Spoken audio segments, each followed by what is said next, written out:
Okay, so this is AJS275 Criminal Investigation, and I'm going to be your instructor. For those who don't know me, my name is Tim Saya, and we'll talk a little bit about who I am and what I do in just a minute.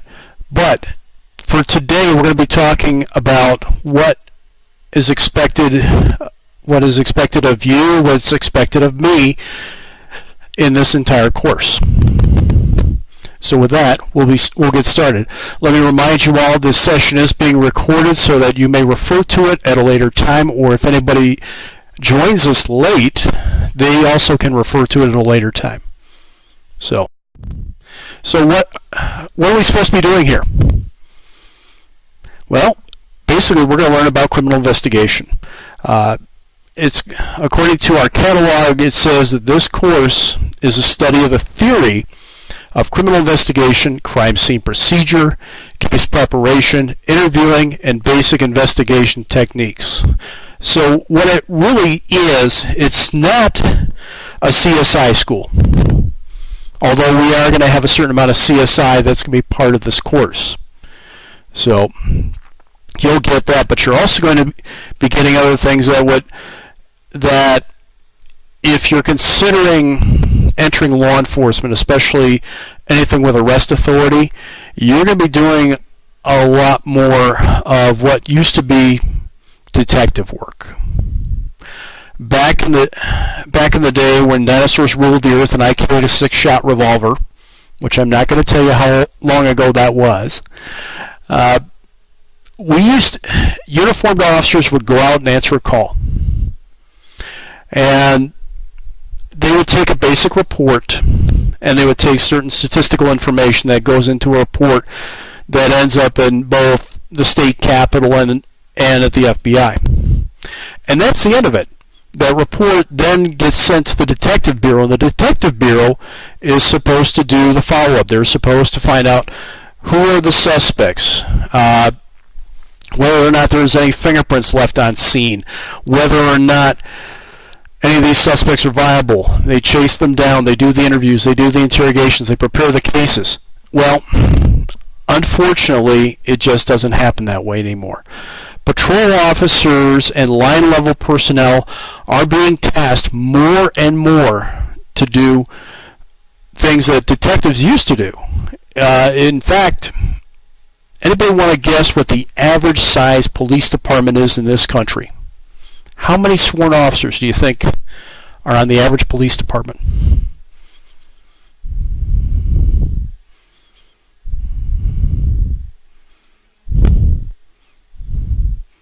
Shall I make it as a multiple guess question? Yeah. Okay, I can do that.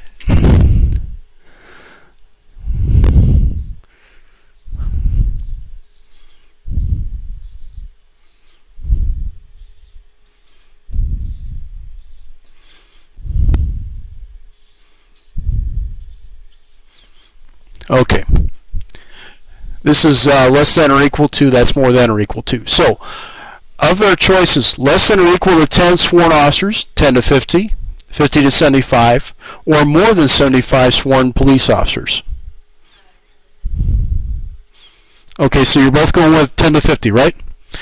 The correct answer, which has been backed up by years and years and years of census data from the Justice Department, is 10 or less sworn police officers.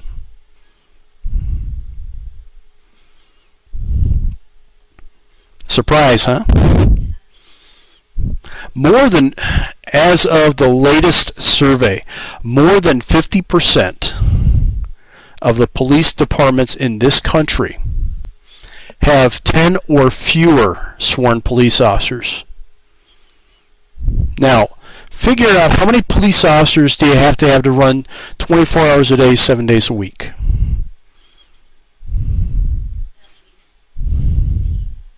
Well, let's see. You've got 5 days a week, days, afternoons, and midnights, right?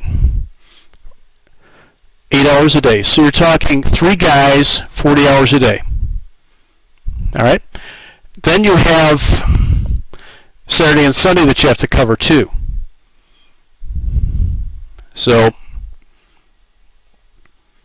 you're going to need probably about, as we used to do it as a mathematical formula of 1.5 times 3. 3 being 3 shifts, 1.5 being you're going to need a man and a half to cover off days and so forth. So about 4.5 to 5 police officers.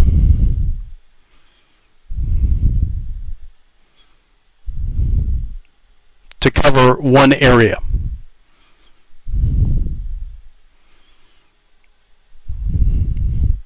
So if you have one car on the road all day, which is what a lot of these places are, places especially like Tombstone, Huachuca City, and so forth, they generally put on maybe 1 to 1.5 cars a day, and that's the average police department. So that means they're only going to have maybe 5-6 guys. Follow me so far? Where's your detective bureau and all that activity? Do you have a detective bureau? Probably not. The city I worked for, which was a suburb of Detroit. Yeah, Detroit, where the weak are killed and eaten, right? It was a suburban Detroit police department. I had one car on duty on any given day, 24 hours a day, 7 days a week. We only had one detective, and he never left the office. We had no crime scene investigator. We didn't have any support staff, and that was an average police department in Michigan. In fact, an average police department nationwide. So what's going to happen, what's more likely going to happen is you got a choice. You can either be report takers and statistic makers, or you can close cases. Which do you want to be? Which would you rather be? Oh yeah, I'd rather close a case than just be a number writer. And believe me, the public appreciates it too. Having said that, the department I worked for in Detroit, we handled everything from murder, serial murder, kidnapping, organized crime, rape, arson, theft, any kind of crime you think of. Most of the time, it's handled by patrol. In fact, a Rand Corporation survey said that most cases are closed not by detectives, but by patrol officers. So this course is designed to make you be a better patrol officer, right? It's going to provide you with information that you can use to close cases instead of make statistics, right? So with that, let's move on. Okay, let me tell you a little bit about myself and my background. As I already alluded to, I was a police officer in Metro Detroit and Lansing, Michigan for a little over 20 years. In fact, the photograph on the right is a picture of me when I rotated out of Vice and was working traffic. Handsome fellow, right? Don't answer that question. That was when I started. The picture on the left is me with someone you may or may not recognize. It's General David Petraeus. He was the commander in the Iraqi Theater of Operations during Operation Iraqi Freedom. I worked underneath him as a fingerprint examiner at a laboratory. So this is the kind of experience I'm going to be bringing to this class. All right. So this is who I am. I have a Master of Forensic Science. I have a bachelor's degree in criminal justice. If you need to reach me, the best way to do it is by email. All right. Course procedure sheet has my email. If it's a time-sensitive matter, feel free to text me at this new telephone number. For those who joined me last semester, the old telephone number is down away, gone. The service provider didn't work well at all. And if you were dialing from Mexico, the service provider didn't work at all. So this service provider is Google, and they should do a lot better than what we had last semester. So, as I mentioned before, from 1990 through 2012, I was a police officer in Metro Detroit and Lansing, Michigan, handling all sorts of cases, except for a brief period, well, I wouldn't call it brief, about 4 years when I worked for the U.S. Army Military Police School and the U.S. Army Intelligence Command, and I provided forensic identification service to both of those entities. I've been teaching since 2012, first at a large private university in Florida and now here, and I'm also currently a Doctor of Philosophy candidate in criminal justice. In fact, about 4 weeks from now, I have to attend a seminar, so I may be out of town. We'll announce that as we get closer to that situation. All right? So that's all about who I am. Basically, I have a head full of useless knowledge, right? I see smile. Okay, so here's a few special qualifications. I am certified as a crime scene investigator with the International Association for Identification. We'll talk about those people in just a minute. I've been certified by district and circuit courts in Michigan as a crime scene investigator and a fingerprint expert, which means I am now an expert witness. I've attended the Advanced Fingerprint Examination School at the FBI in Clarksburg, West Virginia, which is where this coffee cup came from, which is not a bad gig if you want to go into fingerprint ID. In fact, while I was there, they tried to recruit me. Oh, this is the gift shop. Oh, this is the gym. Can I take you to lunch? Well, show me the money. Currently, I'm a life active member of the Michigan-Ontario Identification Association and an active member of the International Association for Identification. And as I mentioned before, we'll talk about those in just a minute. If you are considering specializing in this sort of in forensic investigation or crime scene investigation, I would urge you to consider either of those organizations or perhaps both. So let's talk about, okay, so you're a CCSI, so what, right? Is that what you're thinking? Oh, come on. Okay. What this is, the International Association for Identification is a professional organization of forensic identification specialists. There are specialists that deal with crime scenes. There are specialists that deal with fingerprint identification. There are those that deal with polygraph and a host of others. When I became certified, these are some of the requirements. So when I applied for crime scene investigation, I had to have at least a year of crime scene related activities that could be verified and 40 hours of specialty training within the last 5 years. And that was before,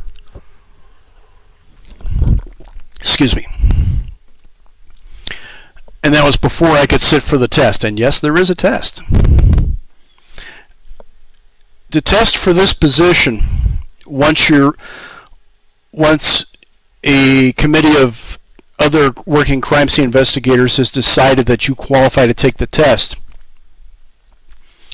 then you get to sit down for a 300 question test. And you've got about 3 to 4 hours to finish it. When I got done with my test, the room was spinning. But yet, I passed. So, something to consider if you decide you want to specialize in this sort of work. All right. Now, the IAI consists of a number of smaller local divisions. Our division is represented by the Arizona Identification Council. They do have periodic meetings and training sessions. In fact, both organizations do have a reduced fee student membership. And if you choose to become a student member, and if you're considering specializing in this field, I suggest that you do that. I can endorse your application and you can apply. AIC I'm not part of yet, although I do have a friend of mine. He and I were roommates in Iraq. He sits on the board, and it would be a simple matter of just giving him a phone call. And we can probably get your student application endorsed pretty quickly. All right. So if you're interested in either of those two organizations, please talk to me, and we'll make that happen. Now, when contacting me, especially if you're sending me a text message, please identify yourself by your real name. I don't know who babygirl250@AOL.com is. It's especially helpful if you send a text message and you tell me who you are, because I actually have a text message in here from a former student in Florida who said, "Hey baby, want to get fucked up?" And I'm looking at this and like, "Hey honey, is this for you?" About 2 minutes later, "Oops, sorry, wrong person, not your birthday." Yeah, so please tell me who you are, and please make sure that I am the intended recipient of your message, so that way we avoid embarrassing conversations at a later time. All right. I will acknowledge your message regardless of how it comes over, if I receive it, that is. Okay. If I don't respond to it, chances are the message has not been received. And this is especially true if you happen to be dialing in from Mexico. Things get a little iffy. So if I don't respond within, probably 20 minutes or less with a text message, or 2 business days with an email, please send it again. All right. Please keep your emails current with the registrar's office, and above all, learn to use your Cochise College student email. I'm guessing, since everybody's gotten the course procedure sheet, you all regularly check your emails, right? That's a good thing. When you get to work, it's going to be an important thing, because more and more departments are sending memorandums and other important information by email. All right. So,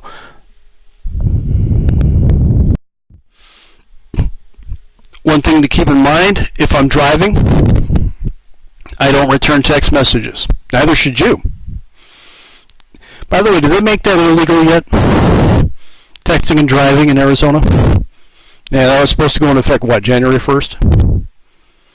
Yeah, so now if somebody spots you doing one of these numbers of the light, the next thing you see are red and blue lights in your rearview mirror. And what's the fine?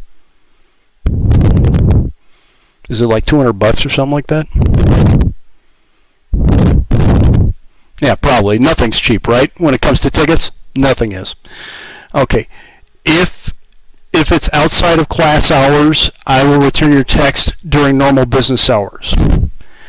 Here's what I mean by that. In Florida, I used to have students text me 24 hours a day, 7 days a week. Imagine that your spouse hears your phone go off at 2:30 in the morning or 3 o'clock in the morning, and it's from a student. What do you think my wife's reaction would be?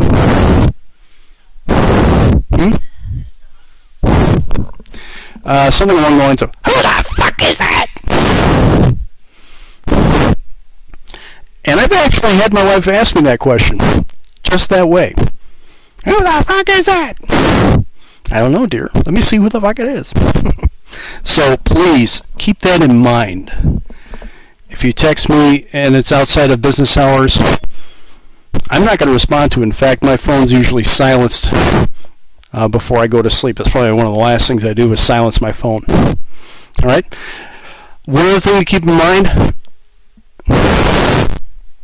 if it's the end of the semester and grades are coming out, I do not release grades by text message. I do not release grades by email, because those are both violations of what is called FERPA, Family Educational Rights and Privacy Act. If I were to do that, that means I get to go to federal prison, because I've released protected information. All right, you've heard this before, and you're about to hear it again. As nice as you people are, none of you are worth going to prison for. All right. So, if another instructor does it, that's their responsibility. They can pay the penalty when that happens. All right. I won't do it, because y'all are not worth going to prison for. All right. Okay. This is going to be kind of important, so I want you to pay special attention. Our class meetings, according to the schedule, are 10:45. I'm sorry, a.m. It says p.m., so disregard that. 10:45 a.m. to noon, Mondays and Wednesdays. Here's the thing. Earlier this, or late last week, I got a phone call from the department chair saying that there were only 2 of you registered for this class. If the numbers continue to be the way they are, I've been told to make this into what is called a blended class. And you're all going, what's he talking about? Does he have his meds?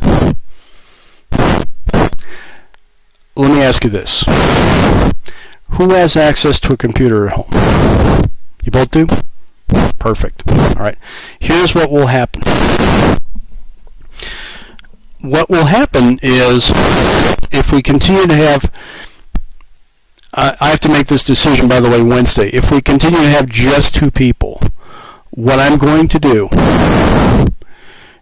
is we're going to make our class meetings on Wednesday only. All right. The remainder of the information is going to be delivered through Moodle. And these little pre-recorded lectures, just like the one that you're sitting in on right now, will probably become a familiar thing. So the idea is that all the lecture type stuff, all the video type stuff, and everything like that will be on Moodle for you to look at throughout the week. But on Wednesdays, that's going to be the day that we're going to put this stuff into practice. Those will be the days where we're going to do mock interviews and interrogations, and we're going to do mock statement analysis. We're going to do mock crime scene. We're going to do maybe a field trip or so into our local PD and see what the evidence and property room looks like, and how to properly conduct different things. All right. So those, what they typically call is what is called a flipped classroom. So instead of doing the homework at home, you do the classwork here, and you do the actual exercise type homework here on Wednesdays. So with that in mind, my question to you is, what do you think?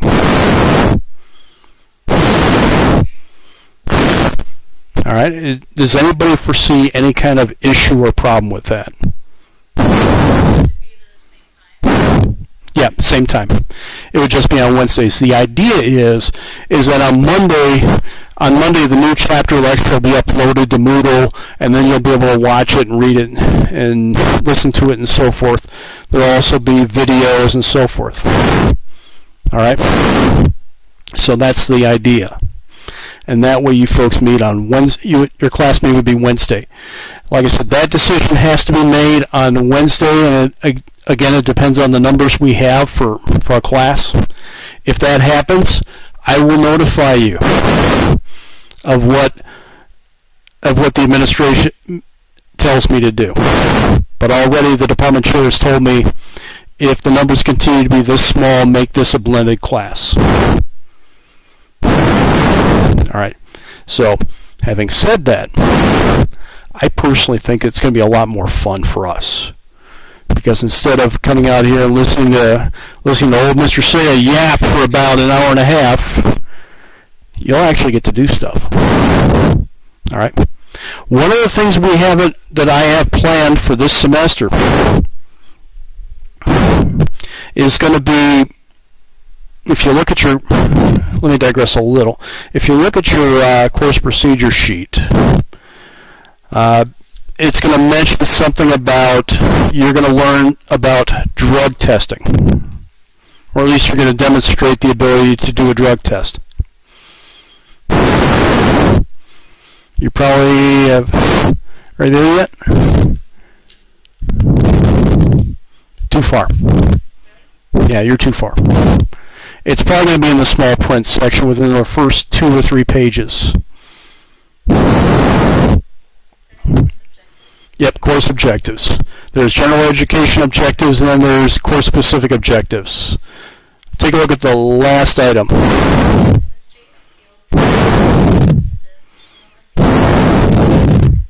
Okay.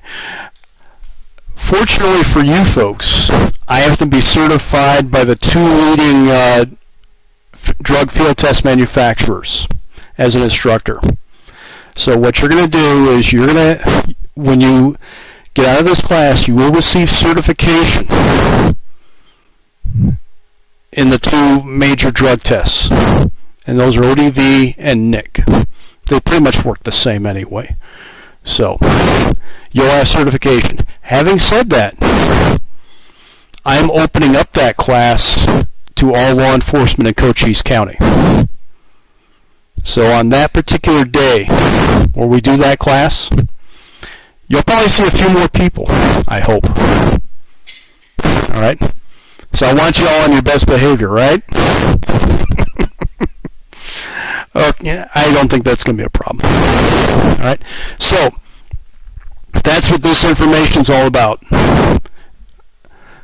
Once I find out what's going on from the administration, then I will notify you. So please monitor your emails and the news forum in Moodle. Monitor it closely for the next week or so, because there may be some changing information coming down. All right, let's talk about office hours.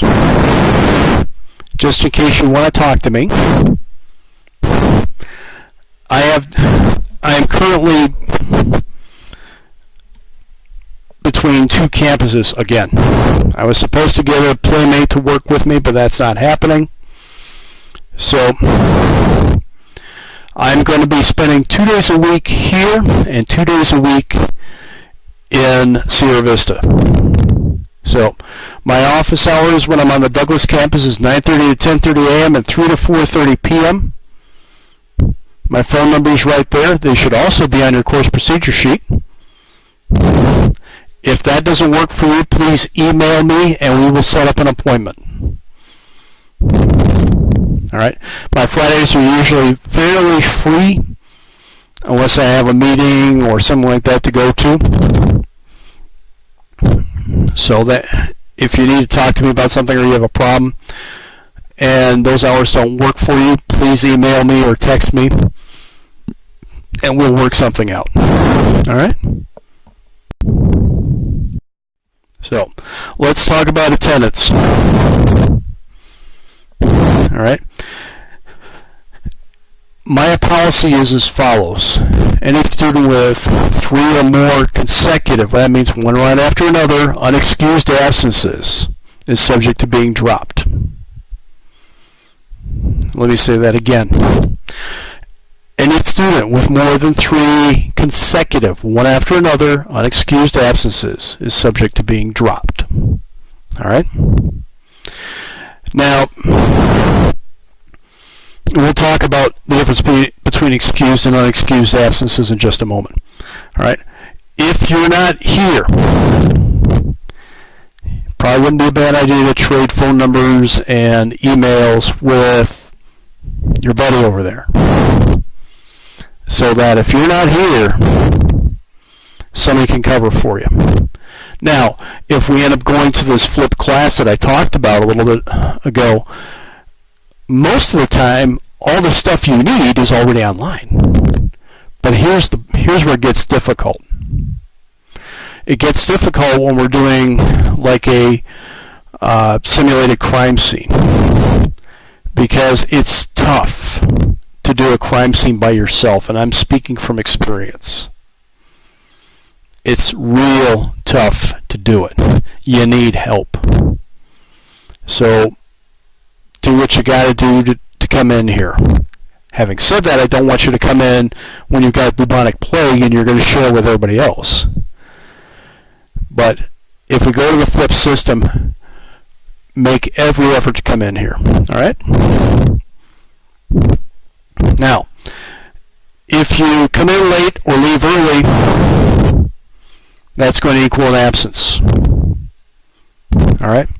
Now, you're probably sitting here wondering, gee, why do you have to be so harsh? Or you're just sitting there going, yeah, that's what everybody else says, right? Last semester,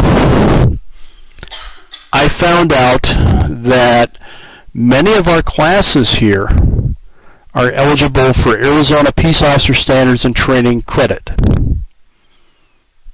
However, to get that credit, you have to have a high percentage of what they call seat time, which means when class is in session, you need to be here. Otherwise, you don't receive post-certification credit. That's part of that reason. The other part of it is, back in my day, nobody cared whether you showed up to class or not. It's on you, and you're great. Things are different, especially when there's a lot of student loan defaults. The federal government wants to make sure that they're getting their money's worth. So that's why we are now being required to take attendance and be a little more stringent. All right?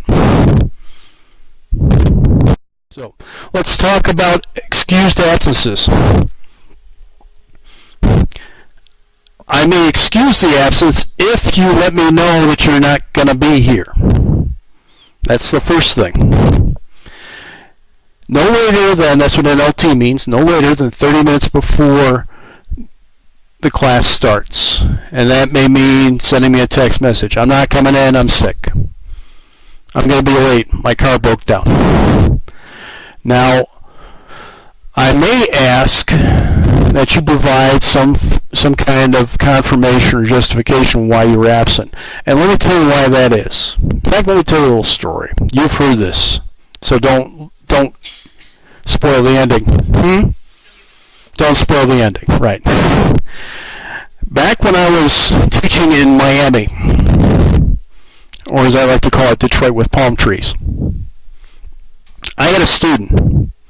She told me that she had to be at her sister's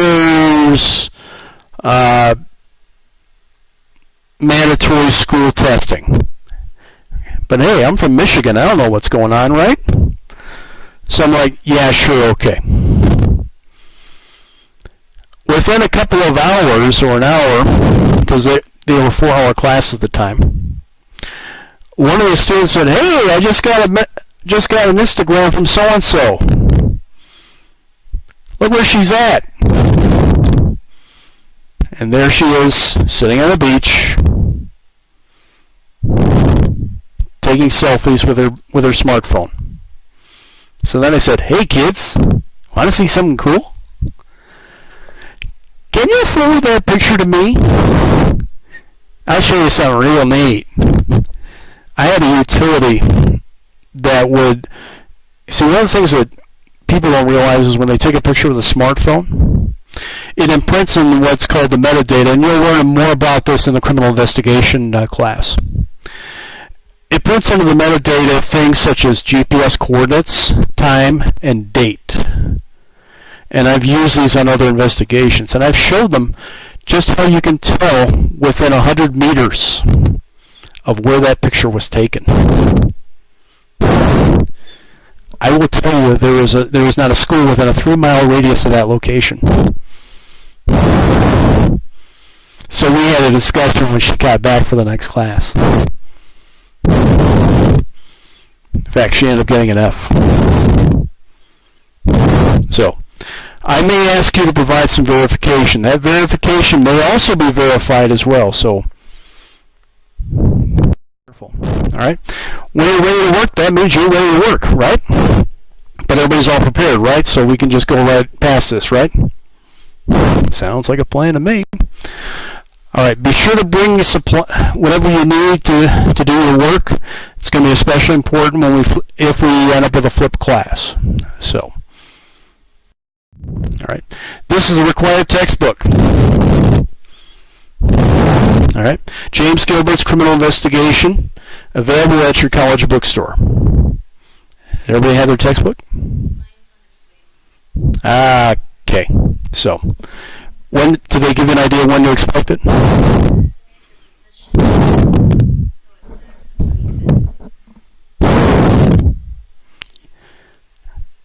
Ouch. Why so late?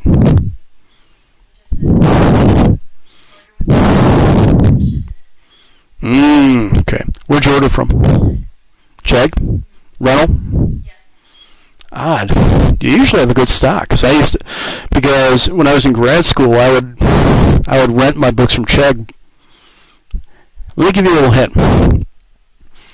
The bookstore always has the current information as far as what books we're going to use every single semester.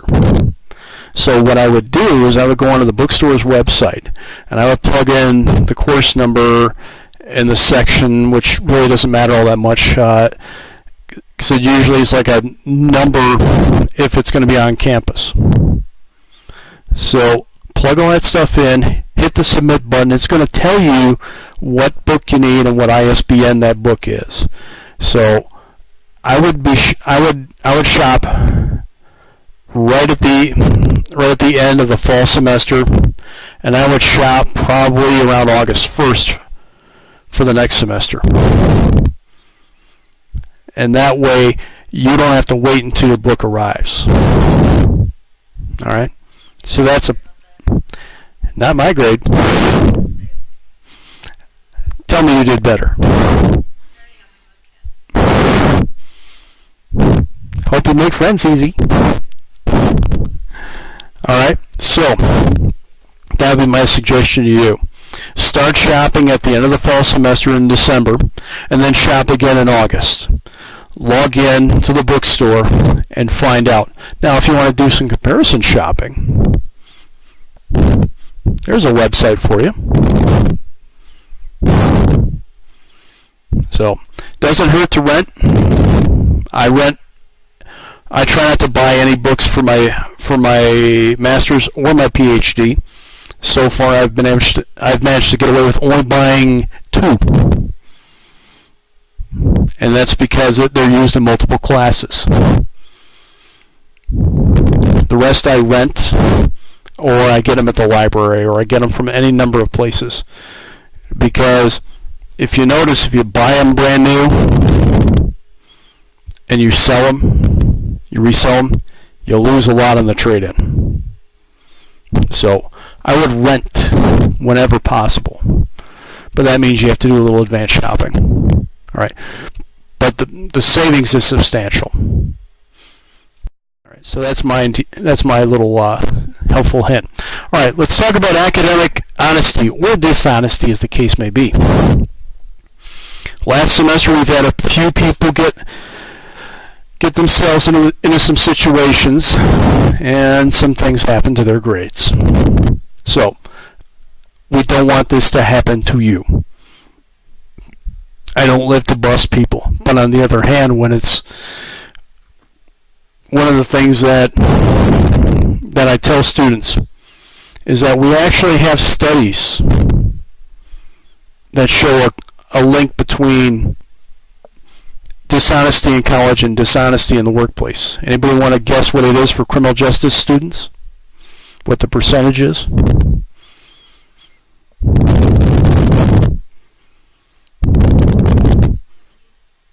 Oh, you've heard this already, so yeah, it's between 70 and 80%.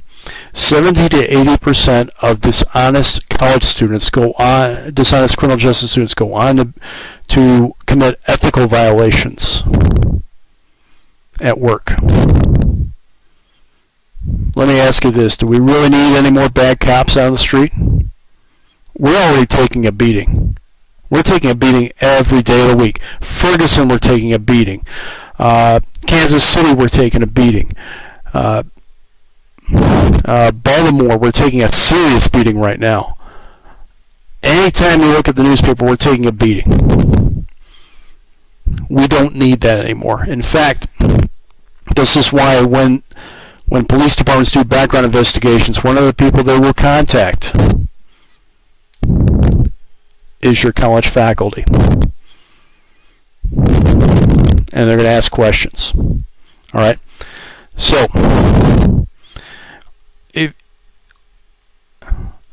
we have two documents that discuss academic dishonesty in depth. One is page 29 of the college catalog. The other one is College Policy 3010, which is on the Cochise College website. It discusses a bunch of things such as cheating, falsification, plagiarism, facilitating dishonesty, recycling work, and so forth. All right. By policy, if I detect any dishonesty, I am required to submit a report to the dean's office, which means it will be in your file. To discourage these sorts of things, my policy is if I find any dishonesty, the assignment, the paper, the test, whatever, receives a summary 0 grade. Last semester, a number of students got summary 0 grades because they plagiarized their papers. We've even had students in some classes plagiarize discussion posts, which is dumb. 200 words, that's all I ask. 200 words, but instead they cut and pasted and put them in. And I'm sitting here like, what, you sneaking a PhD on me somewhere? So, don't do it. I don't like having to write incident reports, and you don't like the idea of getting a 0, so don't do it. Alright? Alright, so let's talk a little bit about electronic devices in class. And I put up this little graphic that actually came from Albert Einstein. You ever notice that people often write the way they text? I just had a meeting last week with a couple of police chiefs, and that's one of the things that they complain about, is that the average applicant writes the way they text. JK, what does that mean? You know, JK. I'm sorry, what does that mean? OFL. Really? I'm not laughing. So, technology is a fine thing, but it can get us into trouble. So, one of those people. Alright? That means, if you're using a cell phone and you're text messaging in class, which I saw plenty of last semester,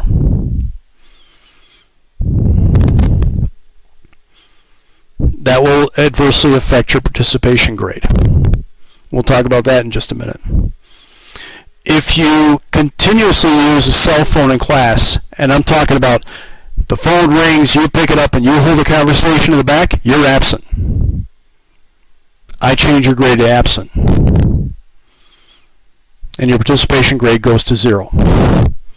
Alright? If you continue doing this, you'll get dropped. Alright? And again, we'll talk about participation grades in just a minute. Alright? So, how are we grading this class? Alright? You've seen this before, same thing as last time. Since you're new, I'll get you up to speed. Alright? What I do is every week we have a quiz.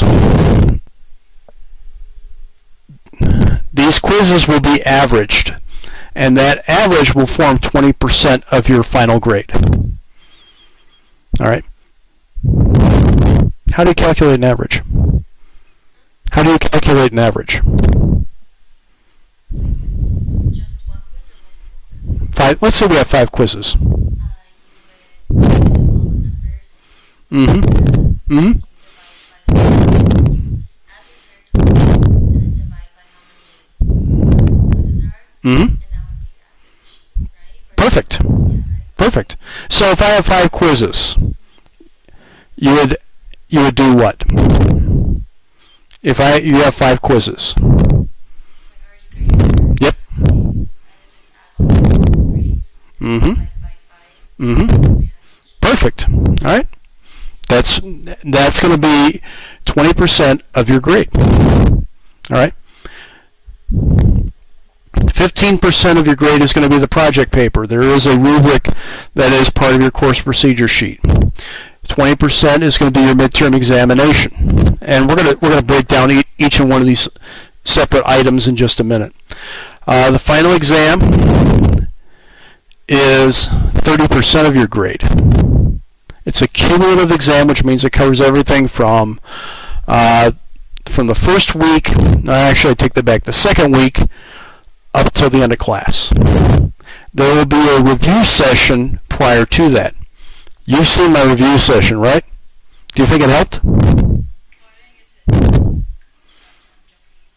No, that's right. You were absent.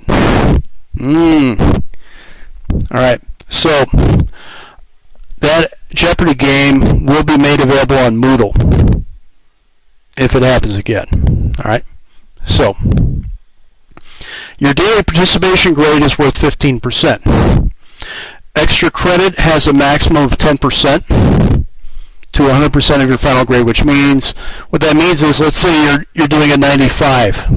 You're averaging a 95. And you get the 10% extra credit. The most you can get is 100%. You can't get 110. There is no A pluses, so the most you can get is 100%. So we'll talk about each one of these line items, in fact, right about now. Well, I'm sorry, one more time. Grades, I don't curve grades. If everybody here gets an A, I'll be happy to give you all A's. I'll be happy. All right? It's a grading scale. If you get 90 to 100% of the available points, you get an A. 80 to 89 is a B. 70 to 79 is a C. 60 to 69 is a D. Anything below 60 is an F. All right? And if you both get A's, that's great. I'm not like these instructors that have these bell curves and that this many people get A's, this many people get B's and C's and so forth. You get what you earn, just like in the real world. All right?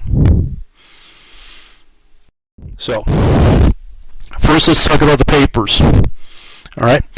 We're going to be doing the APA format. American Psychological Association format is the format of choice in the criminal justice field. If you get yourself a job and they send you to the FBI Academy or Staff and Command, you'll be writing papers in APA format. If you find yourself getting a bachelor's degree in criminal justice or sociology or something like that, you'll be writing papers in APA format. But the only because prior to that you were doing it in MLA, right? MLA is only for English classes and writing classes. It's never used anywhere else except in maybe a couple of northeastern colleges. All right? These papers are going to be 5 pages typically, and by 5 pages I'm talking about 5 pages of actual written prose. That does not include the cover, does not include an abstract, does not include a reference page. And we'll talk about APA formatting and researching and so forth in the next class on Wednesday. All right? All papers are uploaded to Moodle. I do not accept paper submissions, because if you give me paper, I got to put it somewhere, right? If you ever see my office, I don't have that much room. So upload it to Moodle, I download it, I burn it to a disk. It saves me a lot of space. All right? If you don't know how to use Moodle, I urge you to go online and go to the Student Resource Center and take the little Moodle orientation. All right. Papers are due April 30th at 11:59 p.m. All right. The system has to register that paper being uploaded at 11:59. At 12 o'clock, April 31st, it doesn't accept papers. All right.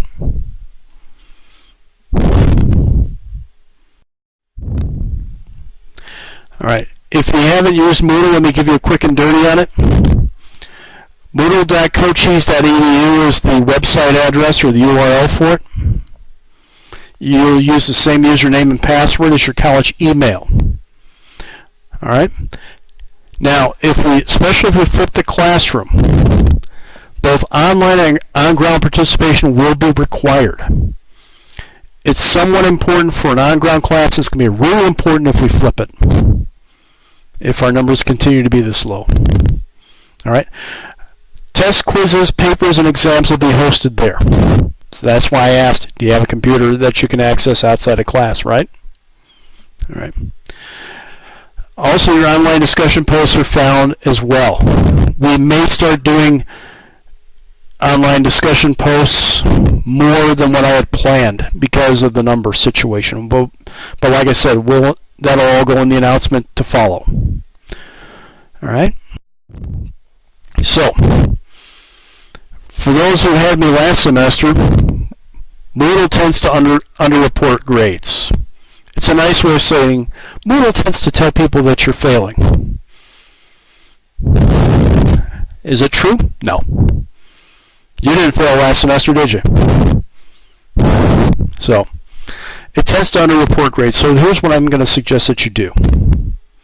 Take like the first page of your notes for this class, or the second page, or whatever, but take a page and write down what your quiz grades are. And then you average them. Write down what your midterm exam score is. And then take your average of your participation grades and so forth. All right? And then you're going to plug it into Ben Eggleston's grade calculator, which we're going to see right about now. Okay? Now, what you would do is you would plug in your grade. So let's say you have an average quiz grade of, say, 80. Where your quiz grades are what percent of your total grade? Exactly, 20%. So you plug in 80 into the grade. In the weight or percentage, you put in 20%. And let's say you have a participation average of, say, 75. So you plug 75 in there. Participation is worth how much? Okay. And you plug it in there. And then you have a midterm of, say, 82%. And your midterm is worth how much?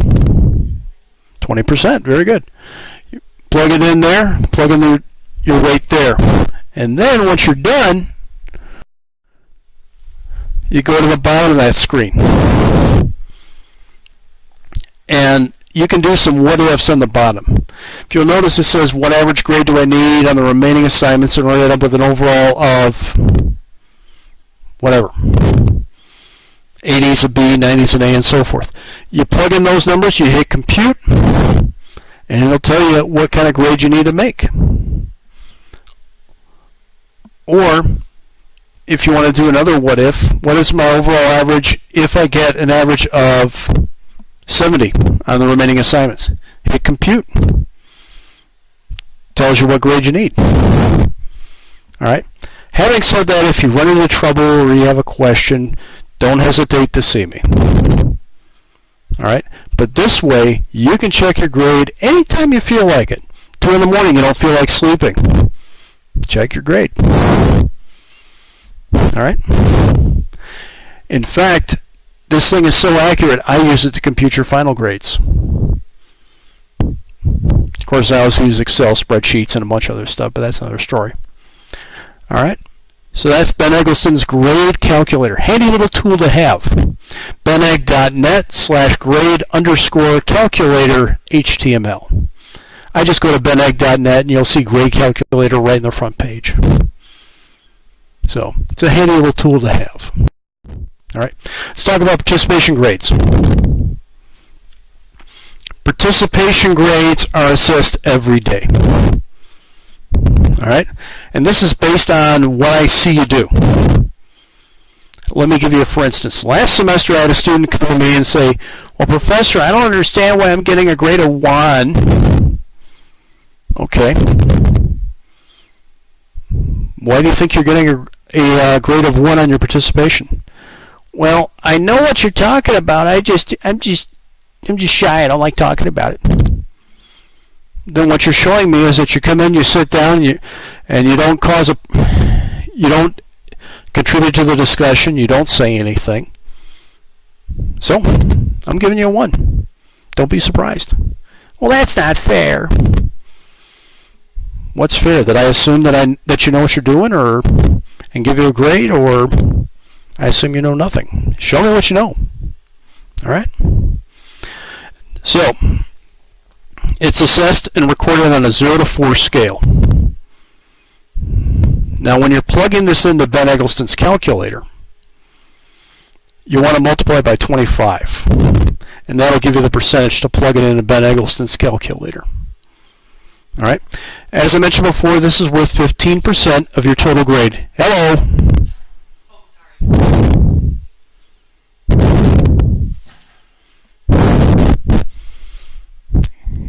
Pardon the interruption. Okay, it's worth 15% of your total grade. Now, having said that, what I found a lot of people in Florida, because this is the same thing I did in Florida, they say, well, it's only 15%. I don't care. I don't care if I participate in class. Well, here's the problem. You learn more from each other than you probably do from me.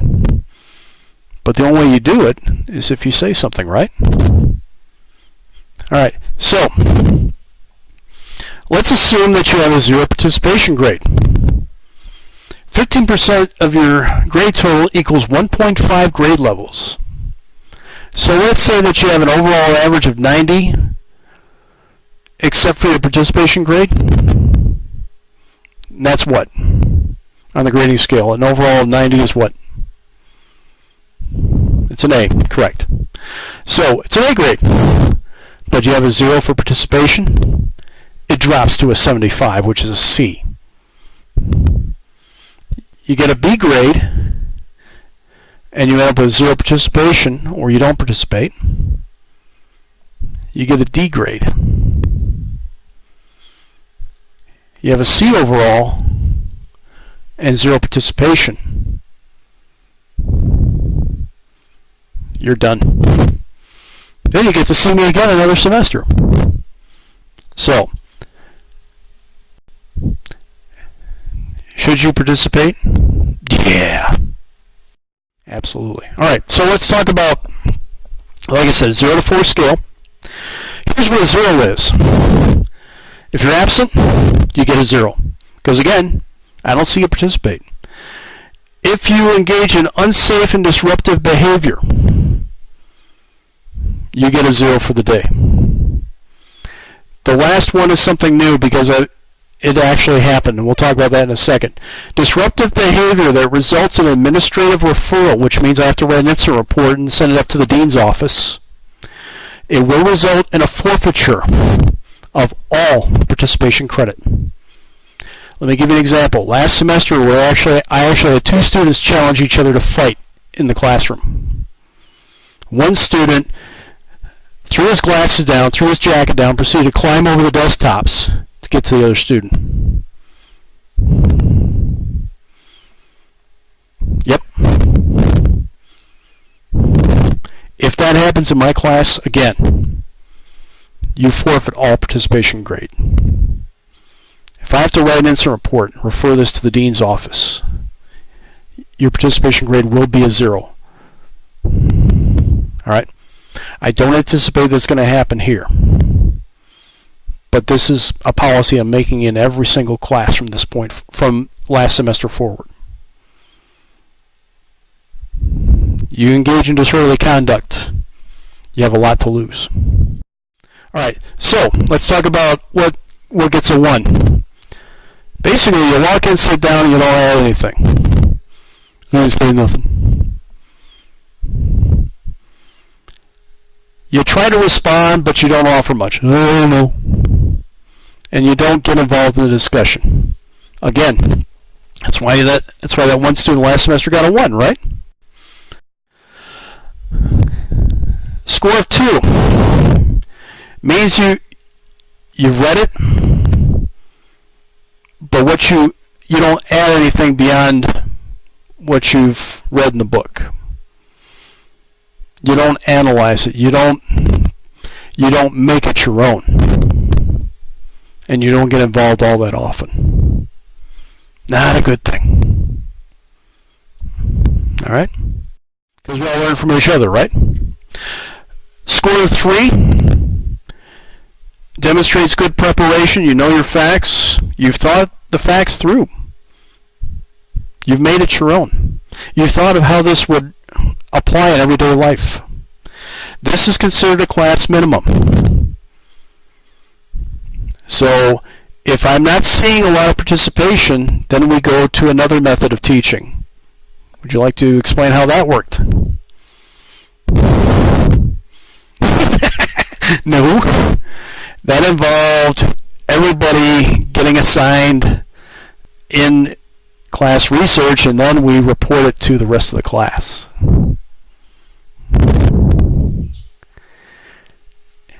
In-class presentations every day. Fun, huh? Good. You can say whether it was or wasn't. You liked it? Sometimes? Yeah, and unfortunately that's like life too. Depends on who you get for a partner, right? Some people were great. Some people not so much, right? All right. So if I don't start seeing 3s, we start doing the in-class participation, right? Okay, a 4. A 4 means you've read it, you have thought it through, you have your own spin, and I'm hearing from you frequently throughout the class. You're ready, you're prepared, you thought it through, and now I can apply it. All right? Active involvement. All right? Let's talk about quizzes. We already talked about that they're basically an average, right? The quizzes will typically be posted on Wednesday. They have to be completed by Sunday at 11:59 p.m. All right? Most quizzes are 5 to 7 questions, true, false, and multiple choice. All right?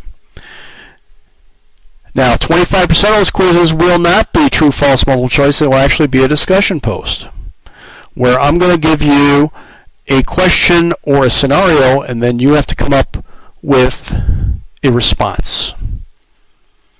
You have to be able to back up that response with APA-cited literature. And we'll talk about that on Wednesday's class. Okay. Were they so difficult when I put those up? I've actually had people not do them, and they wonder why their grades were bad. All right? I'll tell you right now, 25% of your weekly quizzes will be discussion posts. So, assuming that we have 16 quizzes in a semester, that means how many will be discussions?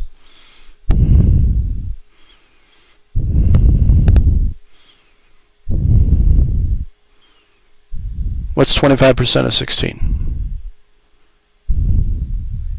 Right. So 4 of those quizzes will be discussion posts. Okay, fair warning. We'll talk about that on Wednesday. All right. Week 1 is your course procedures. This is an open source quiz that will be taken here on campus. Kind of a little warm-up. Week 2 is going to be an open textbook quiz on Chapter 1. Let's hope your book arrives in time. If not, you better make friends with Ms. Hadada. Hmm? All right. Weeks 1 and 2 quizzes will be taken on campus at the computer lab. I do that to make sure that everybody's familiar with the format. All right. And they will be on Wednesday. Those quizzes will have a 30-minute time limit. Now, weeks 3 through 16 they can be taken either here or off campus. Closed source is assumed, and you'll have about 15 minutes to complete it. 15 minutes is usually enough time if you've done your research. If you have to flip through a book, 15 minutes won't be enough time in the world. All right? If, and this is a rare event, if the system crashes and you can't access a quiz, that's one of those rare occasions that you text me when it happens and you follow it up with an email. And what I will do is I can reset your quiz and allow you to retake it. All right? If we go with a flipped classroom, we may end up changing some of the formats a little bit. Like I said, I will announce those. All right? Midterm exam is on March 23rd, covers material in chapters 1 through 9. It's worth 20% of your grade. It will be taken on campus in the computer lab, most likely. It is a closed source exam, which means no textbooks, no notes, no aids of any kind, no electronics. And policy 3010 applies. Here's what that means. I've had students actually pull out their cell phone and text message while they're taking an exam. They get upset when I tell them that you're getting a 0. If you use any kind of communication device during an exam, I will consider it cheating. I don't care who you're texting. It'll be on a computer. Yep.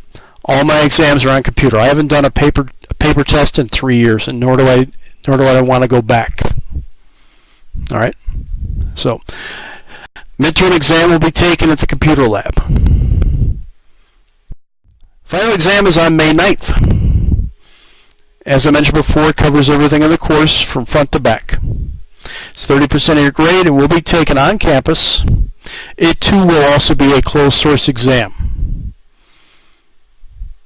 And just like the midterm, no electronics. Pull out a cell phone during your final exam, 0 grade. All right? So, if you're expecting a call, return it when you get done. All right? All right.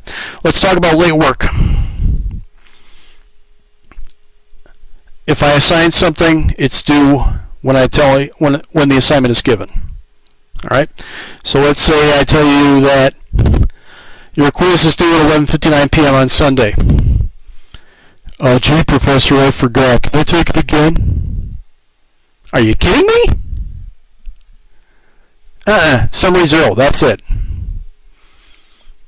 Deadlines are as specified. All right? You miss a deadline. Sorry. Here's another one. My computer crashed before I could take the quiz. This is on Sunday, right? I found out about it Tuesday. Can I retake the quiz? No. Why didn't you contact me? Forgot. Oh, okay. Well, I'll forget to grade it. Sure. But it has to be taken by 11:59 on Sunday. That doesn't mean stay up until 11:59 p.m. You can take it any time before then. All right? All right. There is no makeup for the final exam. And if you miss the paper and you come to me after the due date, can't help you. All right? So, enough said. Extra credit we already talked about a little bit. 10% maximum. 2 surveys and the extra credit paper, which is optional. That's the extra credit. All right, we'll talk about those papers again on Wednesday. There was no other extra credit planned. There's no extra credit assigned. Please don't come to me and say, can I do this for extra credit? Because the answer will be what? No. All right. So, do we have questions?